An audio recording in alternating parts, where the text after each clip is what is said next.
Welcome to the deep dive. Today we're looking at something lots of people know or think they know, Alprazolam. You probably know it as Xanax. Right. It's famous really for tackling anxiety, panic attacks very quickly.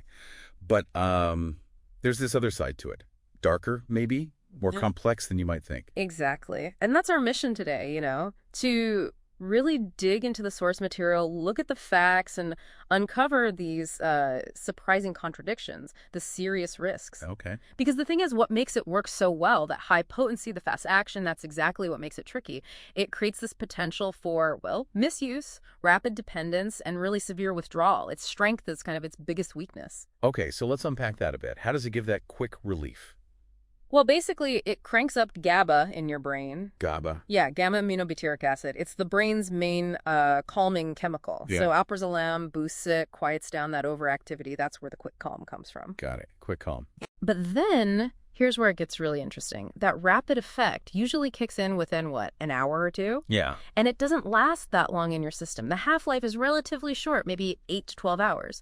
So your brain adapts fast. How fast are we talking? Tolerance, even physical dependence, can start in just a few weeks. Weeks, even if you're taking it exactly as prescribed. Yes, even under proper medical supervision. So you could be following doctor's orders and still find yourself kind of trapped, Right. which seems counterintuitive for a medicine, right? Definitely an eye-opener. And that leads to this other point, this disconnect. It's a Schedule IV drug. Right. Schedule 4, which usually tells you low potential for abuse. Usually, yeah. Low risk. But what's fascinating, or maybe worrying, is how that classification seems. Well, it's incongruent with a lot of evidence. How so? Well, consider this. It's the most prescribed psychiatric medication in the U.S., and ER visits just for recreational Xanax abuse. They more than doubled between 2005 and 2010. Doubled. Wow. And get this. 7 out of 8 emergency room visits for any bad reaction to benzodiazepines involved non-medical use or self-harm. It suggests maybe a less direct or perhaps delayed stance on the drug's inherent risks. That's a stark contradiction. Okay, so with all these layers, what's the biggest danger? Where's the critical risk? If you connect the dots, it really points to mixing it.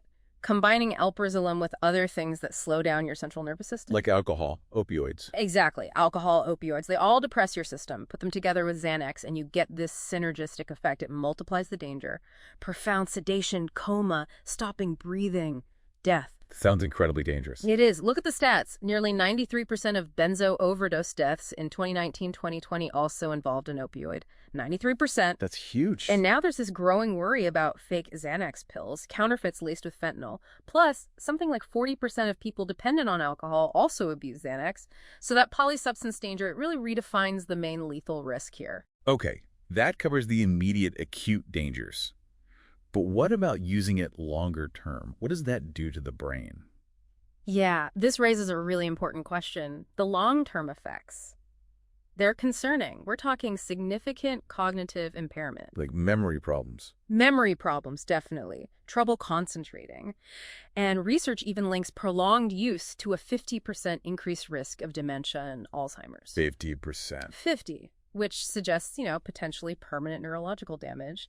And then there are blackout episodes, people doing things they have absolutely no memory of later. It really shows how profoundly it can affect brain function over time. Which brings us to stopping it. You hear it's incredibly hard, dangerous even. Why is going cold turkey so strongly warned against? Ah, yes. What's crucial here is that short half-life we talked about earlier. Right, it leaves your system quickly. Very quickly. Wow. So withdrawal symptoms can hit hard and fast. We're talking 6 to 12 hours after the last dose.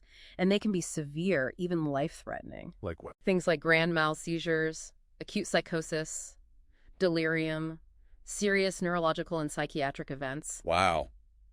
It's intense. And then there's rebound anxiety. The anxiety you were originally treating can come back even worse than before. Plus, for some people, there's PAW, protracted withdrawal syndrome. Symptoms can linger for months, even years.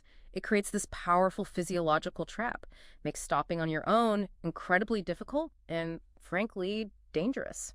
So, okay, for anyone listening who might be struggling or just concerned about these risks, what's the safe way forward? The absolute key takeaway is medically supervised detox, gradual tapering down the dose under a doctor's care, Never stop abruptly. Never cold turkey? Never. And for doctors, it means prescribing responsibly. Lowest effective dose, shortest possible time, and really crucial, patient education, making sure you understand all the risks, especially about mixing it with anything else. So bottom line, Alprazolam, Xanax, it's complex.